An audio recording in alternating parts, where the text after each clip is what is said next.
jumping, power cleaning, front squatting, leg press. Same movement pattern, done at 4 different velocities. To become the most athletic version of yourself, you need to know the 4 pillars, understand them, and apply them to your daily training. So what are the 4 pillars of athletic training? Let's go over them one at a time. The first pillar is hypertrophy, and whether you're training for athleticism or not, this is the foundation of any training. Hypertrophy is not about building new muscle like people think. That is known as hyperplasia. Hypertrophy is increasing the cross-sectional area of existing muscle. This is an important distinction because people think that you can just build new fast-twitch muscle. And if this was the case, you could just plyometrics your way into increasing your athleticism. But that's not the case. Hyperplasia is a very rare phenomenon that only takes place in rare situations. And most of the situations that would lead to hyperplasia are usually going to end up in slow twitch muscle fibers. So you are pretty much born with every fast twitch and slow twitch muscle fiber you will ever have. But by inducing hypertrophy, you can choose which types of muscle fibers get bigger. The second pillar is strength. Strength is not only your ability to produce force, but it is also your ability to resist external forces. This is possible because strength training improves your motor unit recruitment. This is basically a nerdy way of saying how much percentage of your muscle you're able to recruit for a certain movement pattern. That's why you'll see small guys that seem skinny are actually stronger than they seem. Your eyes aren't deceiving you. These people are just capable of using a higher percentage of their total muscle.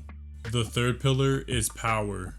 This is pretty much how fast you can produce force, also known as rate of force development. This is all possible through power training because it makes your tendons stiffer, thus allowing them to shorten faster, making them more explosive. Depending on what sport you're playing, your tendons can be just as important as your muscles, if not sometimes even more important, which is why power training is crucial for any athlete. The fourth and final pillar, but not the least, is velocity. So far we talked about how strength training and hypertrophy adapt your muscles. We also talked about how power training adapts your tendons. And now finally, we're going to be talking about how velocity adapts your nervous system. When you view athletic training from a surface level, your nervous system does not seem very important. But when you look deeper, you realize just how important and crucial of a role your nervous system plays in your athletic capacity. This is where rate coding comes in.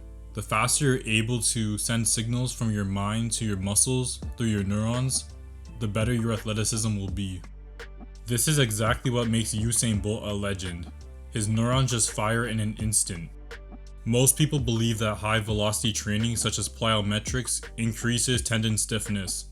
For the longest time I also believed this, but it's not true.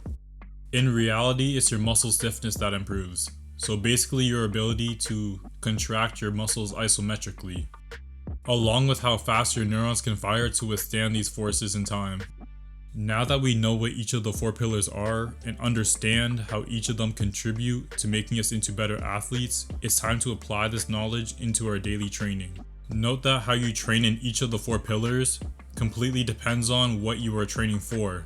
If we pull out a force velocity curve, we can see where different sports stand relative to each other. If we go completely on the velocity end, we can see sprinting is here, because the goal in sprinting is velocity, to cover a certain distance in a certain time. And on the other end, we have like the pro strength guys, I don't know what that league is called.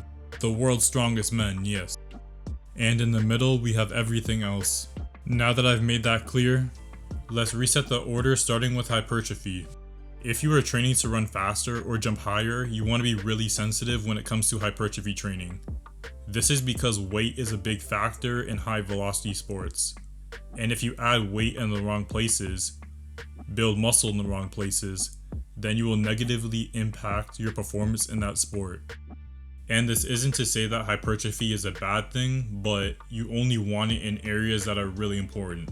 For example, if you are a jumper, you want it in your quads, calves, glutes, Or a sprinter, you want your posterior chain to be hypertrophied. What did he say? I don't know.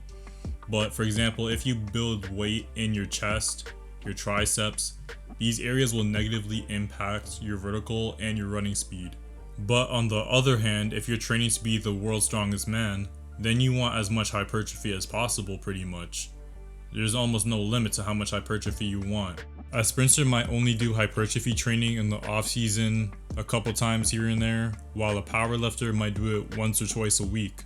Long story short, the more your sport relies on strength, the more hypertrophy you want. Moving on to the next pillar, strength. Now, unlike hypertrophy, whether you're training to be the world's strongest man or the world's fastest man, you want to be as strong as possible. But there's a caveat. When improving strength in any sport, the goal is to be as strong as possible within the velocity of that sport. For example, 2-foot jumping takes about 250 milliseconds, compared to sprinting, which takes only 100 milliseconds. And as long as that strength is within your sport's velocity, then stronger is always better. Now, power training is where things begin to get complicated. This is because the movement patterns begin to get increasingly difficult. This is also where you have to begin managing your training volumes to ensure that you're not doing more damage than you are improving.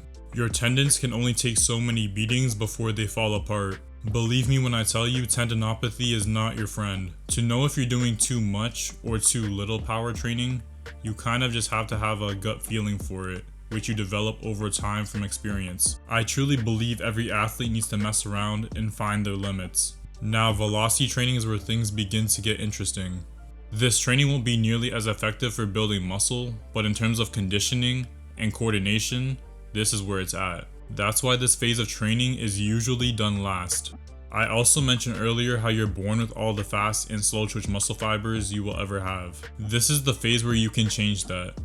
Slightly. For most sports, this is the phase of training you want to do the least of. That's because it's going to be the least effective for actually increasing your potential power outputs. But within the first week of a velocity phase, it will have the greatest impact. If you were to do a week of straight jumping, you might notice the first 3 days, your vertical will increase by an inch every day. And then it will plateau. And eventually, it might even start to lower. Don't be that guy that just spams plyometrics every day for years and wonders what went wrong and why he plateaued, because that was me. I won't make the same mistake again. This year, I'm training for a 48-inch vertical jump and I'm live streaming all of my progress, which you can check out at 7:30 almost any night. I appreciate it if you check out the live stream or have watched this video all the way through.